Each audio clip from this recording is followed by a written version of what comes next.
Good evening, visitors. Welcome to the Australian War Memorial's last post ceremony. My name is Tom Rogers, and joining us today from the Australian Army is Major Marshal Lawrence.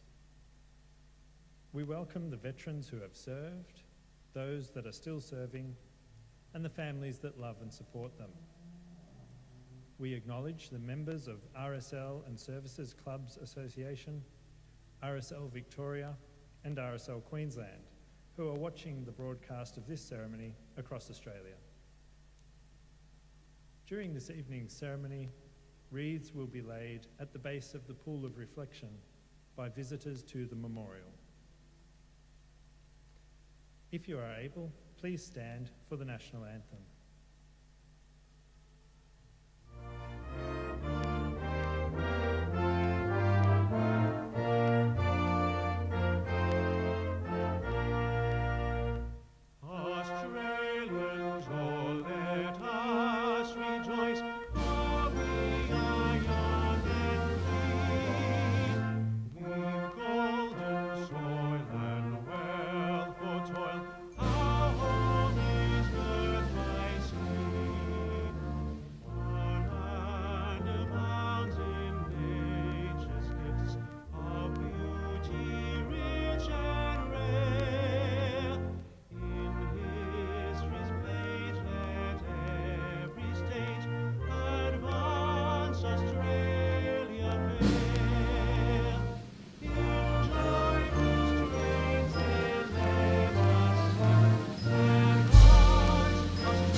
The Australian War Memorial was the vision of Charles Bean, Australia's First World War official historian. Bean landed with the Australian troops on Gallipoli and stayed with them at the front through to the end of the war. The idea of this national memorial and museum came to him at Pozières, France, in the depths of the bloody fighting of 1916. Bean's idea was that this would be a place where families and friends could mourn loved ones buried in faraway places. It would also be a place that could help all Australians understand what these men and women had endured and what they had done for us. Bean's vision, to which we remain true, is best expressed as inscribed in the entrance to the memorial's galleries. Here is their spirit in the heart of the land they loved, and here we guard the record which they themselves made.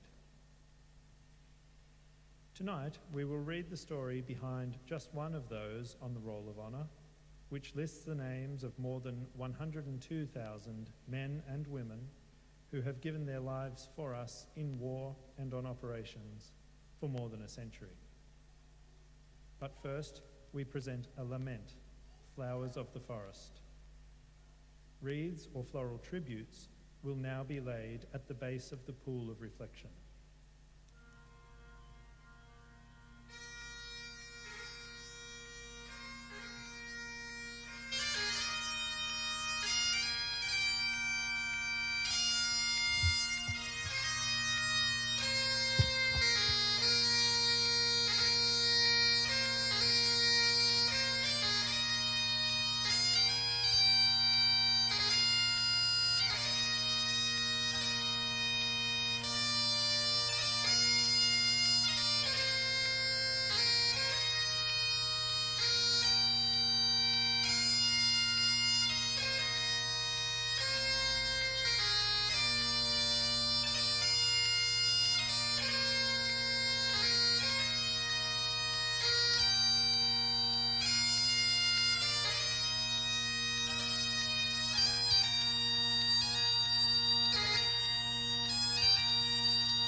Today we remember and pay tribute to Trooper William John O'Leary. William O'Leary was born in Melbourne to Arthur and Margaret O'Leary. At the time of the outbreak of the First World War in August 1914, he was a farmer in Strathmerton, a small village 250 kilometres north of the Victorian capital.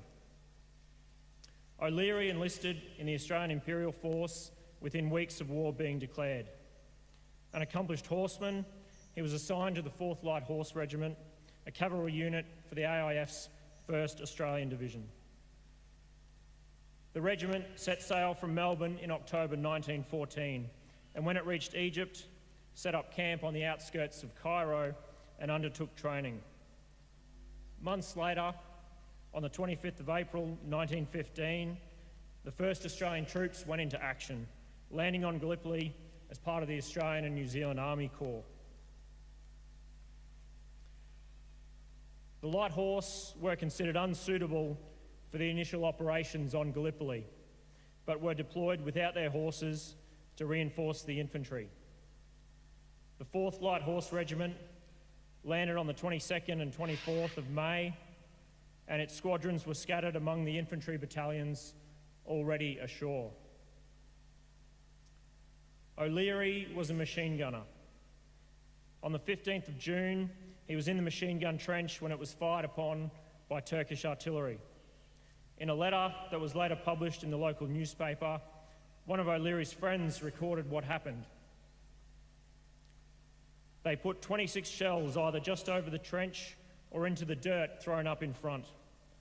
One big shell fell right in the trench and caught poor old Bill.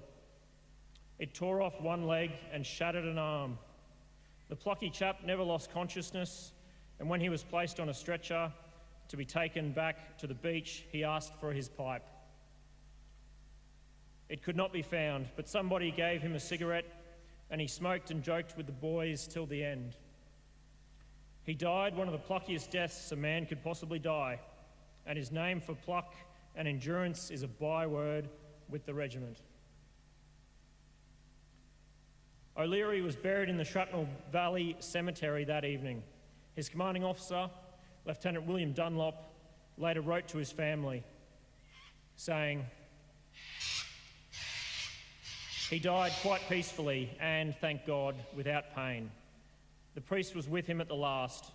All his comrades were very fond of him, and he was held in high esteem by his officers.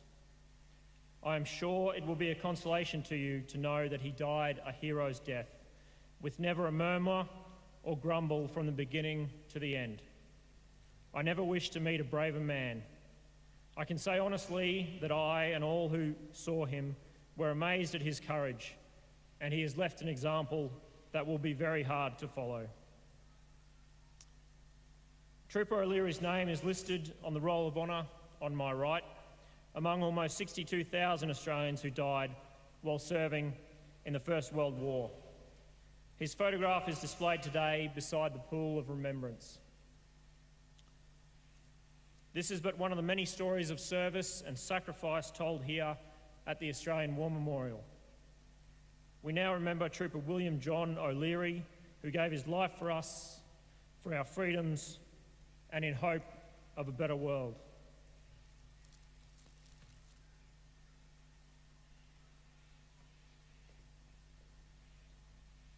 Please stand for the reading of the ode and the sounding of the last post.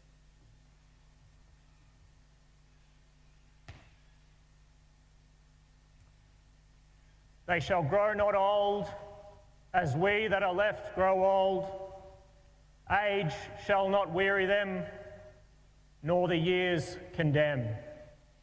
At the going down of the sun and in the morning, we will remember them.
lest we forget.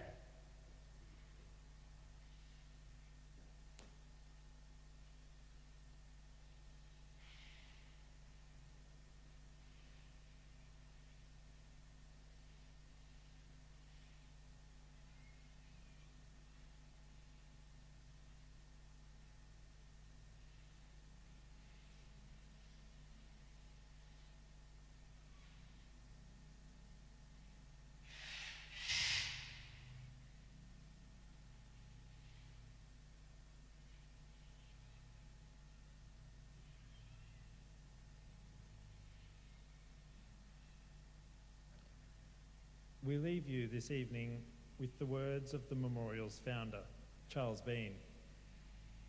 Many a man lying out there at Pozières or in the low scrub at Gallipoli, with his poor, tired senses barely working through the fever of his brain, has thought in his last moments, well, it's over. But in Australia, they will be proud of this. Ladies and gentlemen, that concludes the last post ceremony. We thank you for visiting the Australian War Memorial and wish you all a very good evening. Thank you.